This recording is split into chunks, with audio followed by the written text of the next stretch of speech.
This is the EVGA GeForce GTX 980 Classified. Released fall of 2014, the Classified model was among the finest GPUs you could buy at the time. As you can clearly see in the video and the photos, this was a very large GPU. By today's standards, the package is somewhat normal, if not even small. But the interesting thing is, if you look at the back, you can see that the actual functional part, like the actual video card itself, is quite a bit larger than many of today's cards, which are often a very small, like, computer component, like circuit board or PCB, with massive heat sinks slapped on, which actually makes up most of their bulk.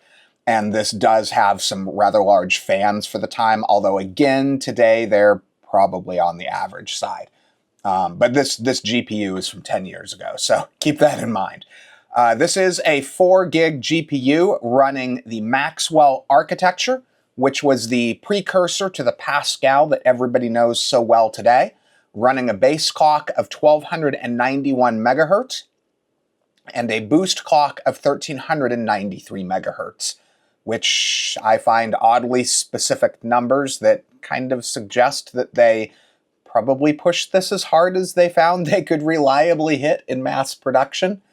These were realistically the last generation of GPUs that you really saw anyone like actively wanting to use in SLI mode. Although even at this point, SLI was really kind of a niche hobbyist thing to do. They had it later, but realistically, GTX 980, I think, was the last time people said, hey, I should run SLI in my system. And then you did also see some hobbyists going as far as 4-way SLI if they wanted to get really crazy. The power requirements of the 980 Classified were on the high side of normal, not quite crossing into extreme, as you can see with the pair of 8-pin plugs. I did look, but I was unable to find specific power consumption numbers, but EVGA did advise a minimum 600-watt power supply. In theory, the GPU would have as much as 375 watts of power at its disposal. The 980 is still a capable GPU for an entry-level gaming experience. It's nothing I would call home about, but it will run all but a few modern games at a pretty playable level when running at 1080p. So unlike most of these videos, I will be testing with modern games, since I do believe this does have a bit of life left in it yet, and I kind of want to answer questions with this video from people who are like, hey, can I still use this? So anyway, let's take a bit more of a look, a bit of a talk about the GPU, and then we will get into the gaming testing. Now that we've had a good look at the GTX 980, let's talk about it for a minute. So this is technically a 2014 release GPU. However, it was a very late 2014 release, so it's really more of a 2015 GPU. These would have been purchased, early 2015 to mid 2015. I think most buyers buying one of these probably would have moved on towards the TI model once those came out. I think late 2015. But for the bulk of 2015, this was kind of the thing that you bought if you were a GeForce guy. So as you can see here, it is a large but fairly plain design.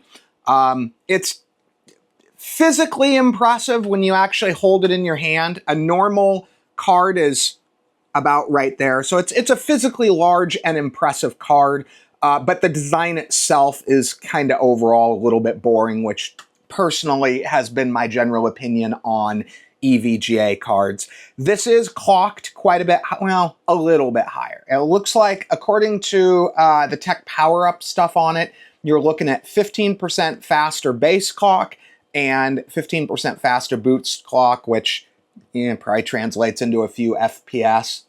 It might be just enough to get you over that edge if you're right on the edge of playability on a game.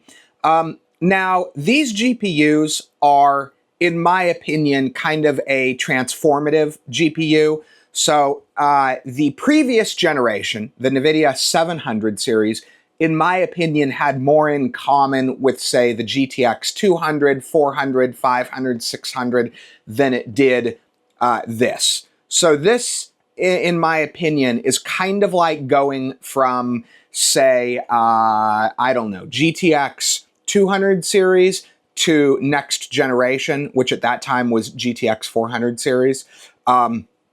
This is the first NVIDIA GPU that properly supports modern DX12. And that means that unlike a lot of these GPU retrospective videos that I've done, these will actually play modern games. And we're going to actually be doing most of our testing with really modern games. And the reason for that is because they're playable. And so especially if you're watching this video and you're actually curious if this thing is still useful, I want this video to be useful for that, but also, obviously we can't test every game, but if I can show you this running Cyberpunk at a playable level, yeah, you're gonna know that a game that came out 5 years before Cyberpunk, whatever game that may be, The Witcher 3, for example, is gonna run fine. You know, a lot of games, even older games, aren't gonna completely max on this thing, but they're gonna run pretty good. You know, the other interesting discussion with the GTX 980 is, you know, what actually defines aged well? There are GPUs of similar generation to this that have, in my opinion, aged better than this. I've recently been testing, for example, the R9 390X. And in my opinion, even if it didn't have double the VRAM, in my opinion, that GPU games better than this. And that's a better, probably better aged GPU than this. But that being said, this is 10 years old, and technically 11. So if you look at it from that standpoint, this runs Cyberpunk. I mean, we're going to jump into the game testing in a minute, but this runs Cyberpunk at a playable level. 10 years old of GPU. Let me put that in perspective. 10 years in 2015 was 2005. So the 10-year-old GPU when this was the current thing was the 7800 GT, okay? Imagine what a 7800 GT could do, and then imagine what this could do. Now, today, the top end thing is, I mean, Titans existed when these were new, so this would have been an 80 class to today. It is worth mentioning, let me see, what was MSRP on this thing? Do we have an MSRP here? I think these were in the $500 neighborhood. Okay, we're not going to have an exact MSRP on this because it's not the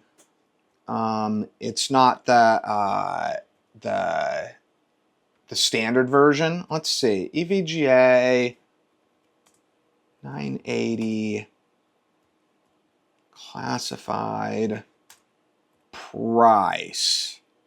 So let's see.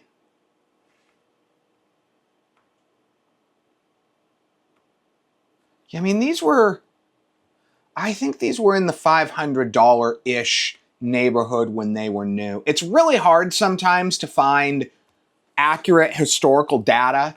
Okay, it looks like the standard was $549, so we're probably going to be looking at like $650, but that was in 2015 dollars. So compare that to today.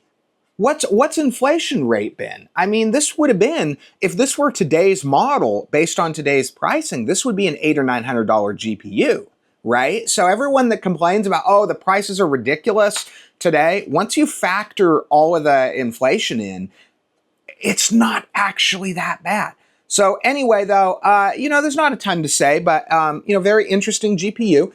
Let's jump into the game testing. I'm going to do some very fast testing. I want to show you guys as much as I can without this being a 2-hour video. So we're going to jump in. We're going to do 3-4 minute game tests on all the games that we test and just give you kind of feel, you know, what can this do? What can it still do? Anyway, though, stay tuned and we'll be into the games. So taking a look at our settings, we have upscaling is off, but I did turn the frame gen on. I like the visual versus frame rate output that you get with that. If you dislike that, that is certainly your prerogative. I think it looks good. You may feel differently. That's how I've chosen to demo, though, the game, because I like how that looks. I've turned all of the film effects off, and then I have everything cranked except for this. Actually, though, you know what? Let's do this. Let's just do the normal. Let's just do the normal high preset. Oops, with that off. Oops, and kill all of this. Okay, so I am starting with showing you guys kind of the inner city area. Because this is going to be the most demanding area that you're going to see. So it won't ever get worse than this. This is like the most demanding, and we're on a bike, so it's having to draw everything all around us as we're moving. So then what we're going to do, dang it, we're going to go outside the city, and what we're doing here is we're just going to do a ride from downtown into kind of the deserty areas, which should also allow me to avoid any of the new YouTube violence-related stuff, because we're not going to go shooting anyone. We're just driving through the city. Now, understand there will be some imperfections, some visual artifacting, some signs that we're cheating to get where we're getting here, okay? We're totally cheating to get to these, to get to this quality level. So there's going to be some minor side effects of that. So to those who say, oh, well, this isn't perfect, it's not gonna be perfect. But we're using these pieces of software trickery to get us to a very playable level on some fairly old hardware here. Think about this as if this hardware, okay, so this hardware was 2013, 2014 gen hardware. It's now 12 years old. 12 years before 2013 was 2001. Think about that. That's nuts. So yeah, you just saw that little kind of frame rate dip there for a sec. There's going to be some imperfections, but it is a totally playable 1440. It is a totally playable 1080p experience. You're not going to convince me it's not. Anyway, so I hope you guys enjoyed this quick look at Cyberpunk 2077, and thanks for watching. So what I'm doing right now is just getting it to the most demanding that I can. So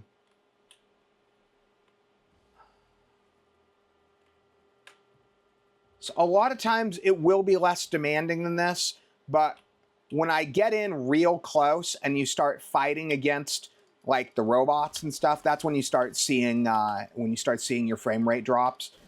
So I'm trying to. Wow, these guys are like not fighting back. That's funny. Yeah, so I'm trying to drive the frame rate as high as down as far as I possibly can, so that you can see what it looks like under the most strenuous conditions. So currently, taking a look at our settings, we are running at the medium preset. We're running at 1080p resolution, and we have upscaling turned off with FSR 3.1 frame gen running. So similar to some of the other games I've looked at, I do believe that this is a game that's going to lend itself well to to upscaling, or not upscaling, frame gen. Just the nature of this game, I don't think is one that's going to be particularly visually affected by the frame gen.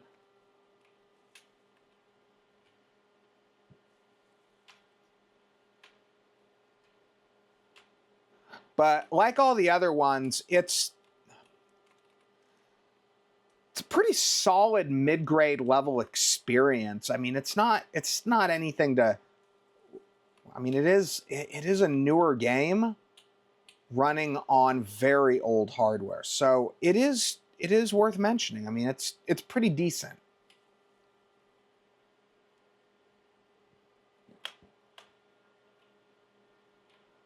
Yeah, it looks like even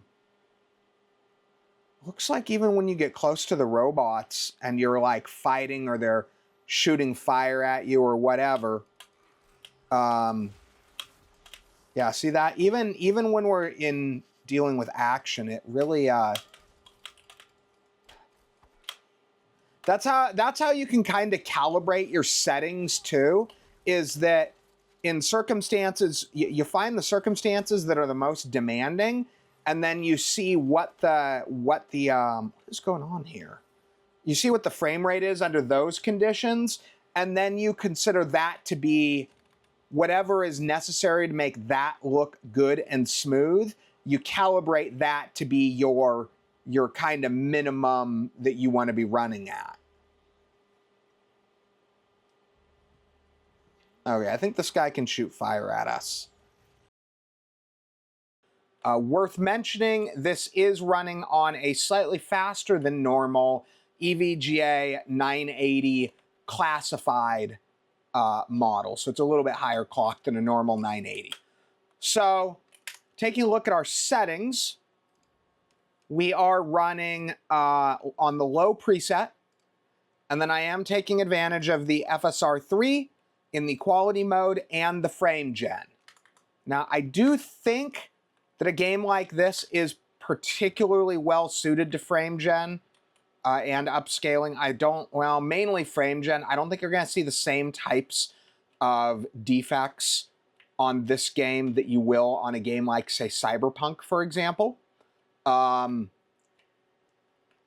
I do think if you want this to be playable on this hardware, you're going to need to take advantage of both. It is what it is. If you want it to be stable and playable, now I would describe it, you're not getting, it doesn't look awful. Okay, it's not pixelated or anything. That being said, it's not amazing either. I would really describe it as more of a experience the story with a solid amount of video. Now, and I wouldn't also, like if you're trying to run it on your TV stretched from that 1080, if your TV is not 1080, I wouldn't try to run this on like your 4K 55-inch stretched. I don't think it's going to look good. Yeah, see stuff like that. That wasn't horrible, but it's certainly, it's not beautiful. It's passable, it's usable, it's playable. And I know at the 120 FPS, you're probably thinking, oh, just raise the settings, but you need that frame rate overhead on this game. If you're running at 120 FPS at a place like this, you're going to see drops down to like 50 FPS. It's an incredible frame rate instability level with this game. I don't think I've ever seen a game with as unstable of a frame rate that has as much of a swing in frame rate as Hogwarts Legacy. So you definitely want that extra frame rate.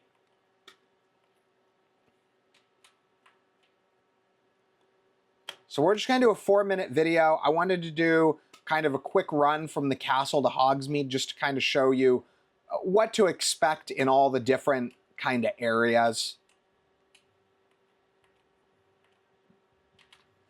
Supposedly Hogsmeade is one of the most demanding areas in the game, so I've been told. Doesn't actually seem to be doing that bad though, to be honest. Yeah, no, this really isn't that bad. Ooh, what do we have? It's definitely tolerable. Yeah, I'm going to say this is probably where you want to be, sitting with Hogwarts Legacy. And this kind of gives you a rundown of what to expect in all the different areas of the game. The castle, inside the castle, does appear to be among the more demanding, rather than Hogsmeade. So, taking a look at our settings, we're running at the low preset, 1080p resolution. We have the upscaling turned off. I wasn't actually particularly impressed with it on this one. Widest field of view. There's nothing else really of note. Now, I have found that Jedi Survivor tends to look good. Oh, wonder where he can take us. I find that Jedi Survivor tends to look good down as low as like 30, I don't know, low 30s, 32, 33, that kind of thing. So we're definitely within a playable frame rate. I'm not gonna lie, it's not beautiful. You know, this game does have the ability to look quite good. And that's not what you're getting here. But it is, visually, it's fundamentally the game, but it's more of a, hey, I have this hardware, can I play Star Wars on it type thing.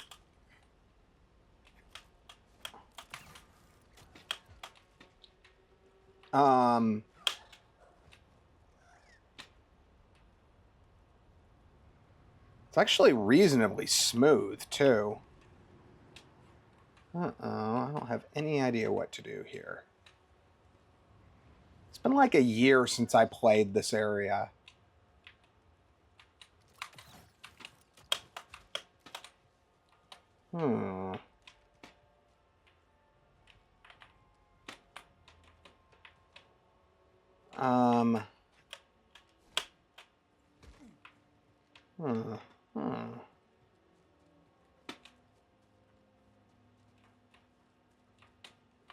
Buddy, come back over here.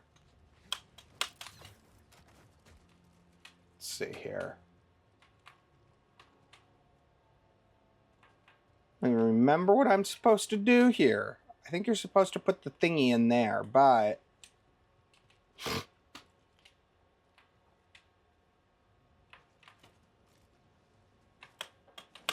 I think I might have to kill myself. Oh, wait. Or maybe you can do something on the outside. I didn't think you could. Oh, okay.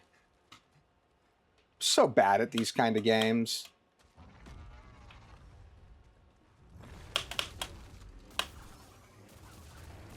I mean, hey, it's staying smooth, even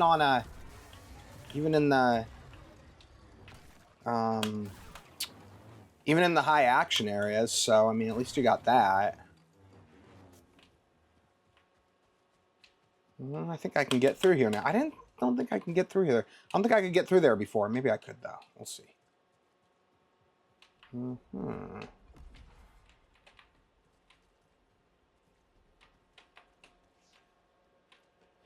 Okay, so I think we've had kind of a solid look at a very different a